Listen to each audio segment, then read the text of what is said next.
Today we're with Brad Guin. Brad, where are you from? Tuscaloosa, Alabama. All right. Were you born there? Yeah.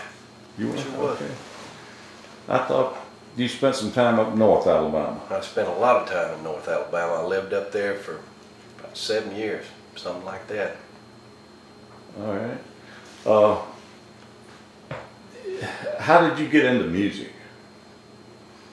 Well, I basically started playing saxophone in band when I was in school, but I was always had just an absolute passion for it even before then. Just I always loved old rock and roll before I started playing music. I loved old oldies and that sort of thing, and soul music, and I grew up on bluegrass and gospel and, you know, typical Southern boy stuff. Yeah. What did you play? Did you start with saxophone? I did. Okay. Did you go to County High, or did you go? No, I went to Northside High School. It's in the north part of Tuscaloosa County. All right.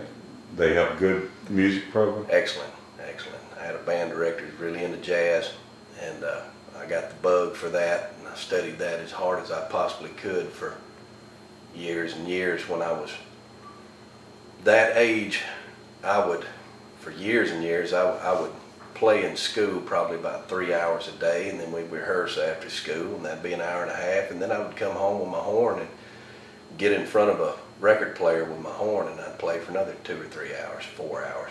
I was playing somewhere between 7 and 10 hours a day at times. I couldn't put the horn down. Oh, that's great.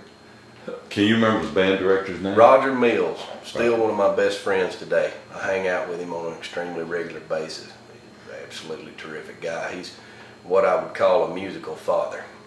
Okay. Is he still teaching? No, he's got a music store in Northport, Alabama called Cole Band Instrument. Okay, I know where that is. Yeah, okay. All right. Speaking of bands, after you did the high school band, what was your first band to where you was going to reach stardom? I just basically, well, I went to college at that point. I went to the University of North Alabama. That's how I got into the Shoals the first time I lived up there. All through high school, I played in little bands that we had put together in school with my friends, and we played just as hard as we could all the time. And that happened in high school. But like it does with a lot of other bands, we all went our separate ways. And I did a lot of bands in Tuscaloosa after I'd moved back, after doing a year in college up there, and played with reggae bands, blues bands, funk bands, just freelancing. I never really had an idea that I'd want to become a singer at that point, or a star or anything. I was a saxophone player. So I, played as hard as I could with as many people as I possibly could. And it was probably around '98, after playing with more bands than I can even remember, that I got on with Bobby Blue Bland. And I was with him for a little over a year. And I got to travel around the world, and that was probably the first, big experience I had, and it was wonderful. And it was the best of times and the worst of times, like they say. And when I got done doing that, I got married and was up in the Shoals playing a gig, and my old band directors from up there found out I was in town. I'd called them and said I was there.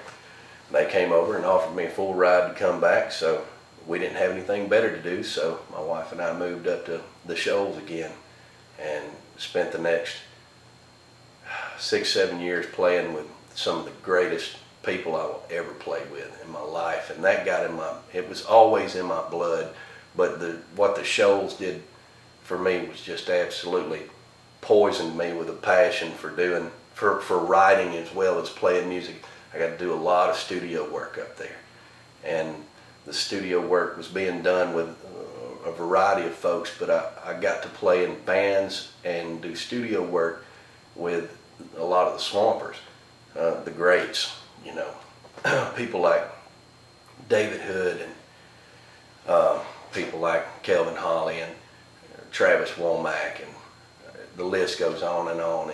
It was just every day up there for me was a good day.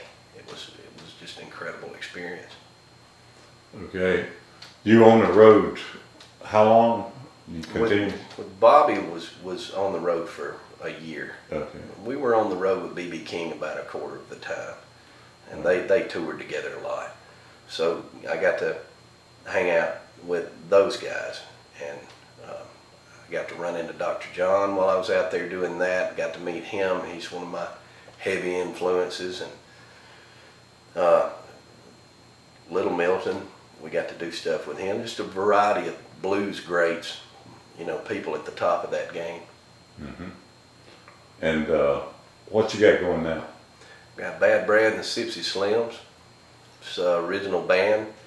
I finally decided that I had so many songs that nobody was singing, somebody had to sing them, so I started trying to do that. And what came out of it, came out of it. All right. Where do you see the future?